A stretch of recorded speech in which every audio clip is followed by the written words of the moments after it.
इसलिए उन्होंने द्रव्य क्षेत्र, काल और भाव का ध्यान रखते हुए अनेक तरह के दंड विधान प्रयुक्त किए थे। उन्होंने अपने अतिरिक्त सोमप्रभ, हरि, अकंपन और काश्यप नाम के 4 महामांडलिक राजाओं का भी राज्याभिषेक कराया था।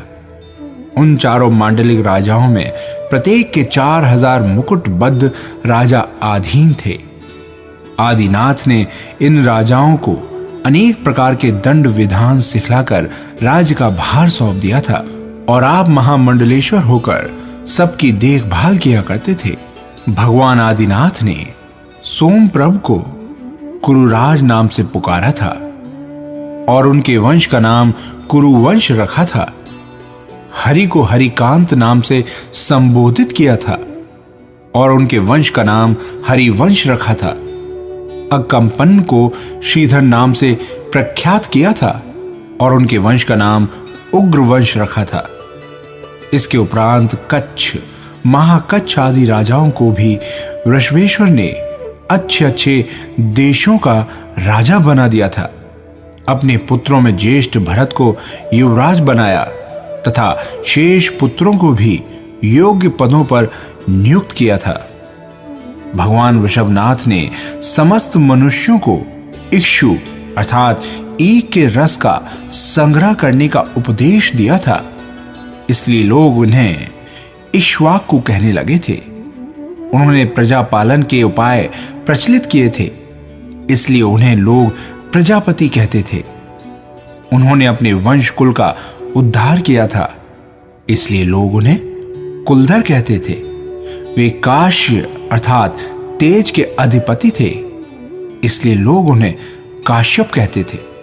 वे कृत युग के प्रारंभ में सबसे पहले उत्पन्न हुए थे, इसलिए लोग उन्हें आदि ब्रह्मा नाम से पुकारते थे। अधिक कहां तक कहें, उस समय की प्रजा ने उनके गुणों से विमुग्ध होकर तरह तरह के सुंदर सुंदर नाम रख दिए थे। उनके राज्यकाल में कभी किसी जगह परस्पर राजाओं में कलह नहीं हुआ। सब देश खूब संपन्न थे, कहीं भी इति भीति का डर नहीं था। सभी लोग सुखी थे। वहां का प्रत्येक प्राणी राज्य राजेश्वर भगवान वृषभदेव के राज्य की प्रशंसा किया करता था। इसी तरह उन्होंने 63 लाख पूर्व वर्ष तक राज्य किया। उनका वो विस्तृत समय पुत्र पौत्र आदि का सुख भोगते हुए सहज ही व्यतीत हो गया था। एक दिन भगवान वृषभदेव राजसभा में सुवर्ण सिंहासन पर बैठे हुए थे। उनके आसपास में और भी अनेक राजा, सामंत, पुरोहित, मंत्री आदि बैठे हुए थे। इतने में उपासना करने के लिए अनेक देवियों के साथ देवताओं के साथ भी सौधर्म स्वर के इंद्र वहां आए। आते समय इंद्र यह सोचता आया था कि भगवान वृषभदेव अब तक सामान्य मनुष्यों की भांति विषय वासना में फंसे हुए थे। जब तक ये विषय वासना से हटकर मुनि मार्ग में पदार्पण नहीं करेंगे, तब तक संसार का कल्याण होना मुश्किल है। इसलिए किसी भी उपाय से आज इन्हें विषय भोगों से विरक्त कर देने का उद्यम करना चाहिए। ये सोचकर उसने राजसभा में नीलांजना नामक एक अप्सरा को, जिसकी शेष आयु अत्यंत अल्प रह गई थी, नृत्य करने के लिए खड़ा किया। जब नीलांजना नृत्य करते करते क्षण भर में बिजली की भांति विलीन हो गई, तब इंद्र ने रस में भंग न हो इसलिए उसी के समान रूप और वेशभूषा वाली दूसरी अप्सरा को नृत्य स्थल में खड़ा कर दिया। वो भी नीलांजना की तरह हाव भाव पूर्वक मनोहर अभिनय दिखाने लगी। साधारण जनता को इन सब परिवर्तन का कुछ भी पता नहीं लगा, पर भगवान की दिव्य दृष्टि से ये रहस्य छिपा न रह सका। वे नीलांजना के अदृश्य होते ही संसार से एकदम उदासीन हो गए। इंद्र ने अपनी चतुराई से जो दूसरी अप्सरा खड़ी की थी, उसका वृषभदेव पर कुछ भी असर नहीं हुआ। वे सोचने लगे, ये शरीर हवा के वेग से कंपित दीप शिखा की भांति नश्वर है। ये लक्ष्मी बिजली की चमक की तरह क्षणभंगुर है। यौवन संध्या की लाली के समान देखते देखते नष्ट हो जाता है। और ये विषय सुख समुद्र की लहरों के समान चंचल है। इंद्र की आज्ञा से नृत्य करती हुई ये कमल नयनी देवी भी जब आयु क्षीण हो जाने पर मृत्यु को प्राप्त हुई है, तब दूसरा और कौन संसार में अमर होगा। देवों के सामने मनुष्यों की आयु ही कितनी है।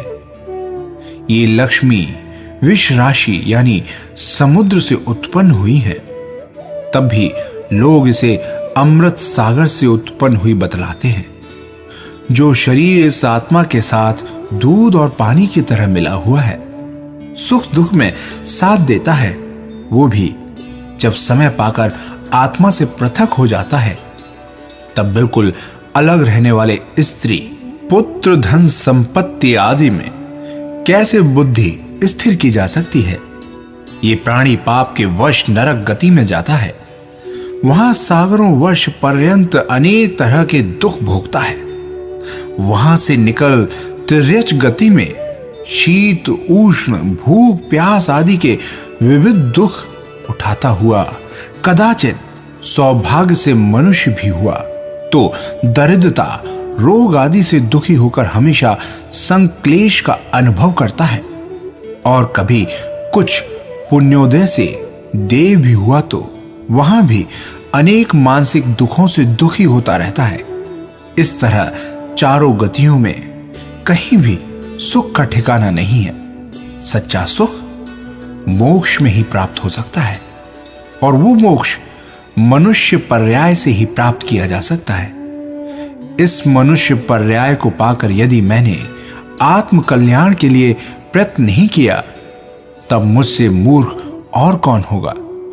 इधर भगवान अपने हृदय में ऐसा विचार कर रहे थे, उधर ब्रह्मलोक पांचवें स्वर्ग में रहने वाले लौकांतिक देवों के आसन कंपायमान हुए, जिससे वे भगवान आदिनाथ का हृदय विषयों से विरक्त समझ शीघ्र ही उनके पास आए और तरह तरह के वचनों से स्तुति कर उनके विचारों का समर्थन करने लगे। देवों के वचन सुनकर उनकी वैराग्य धारा अत्यंत वेगवती हो गई। तब उन्हें राज्यसभा में गगनचुंबी महलों में स्वर्गपुरी को जीतने वाली अयोध्यापुरी में और स्त्री पुत्र धन धान्य आदि में किंचित भी आनंद नहीं आता था। जब लौकांतिक देव अपना कार्य समाप्त कर हंसों की भांति आकाश में उड़ गए, तब इंद्र प्रतींद्र आदि चारों निकायों के देवों ने अयोध्यापुरी जाकर जय घोषणा के साथ भगवान का क्षीर सागर के जल से अभिषेक किया।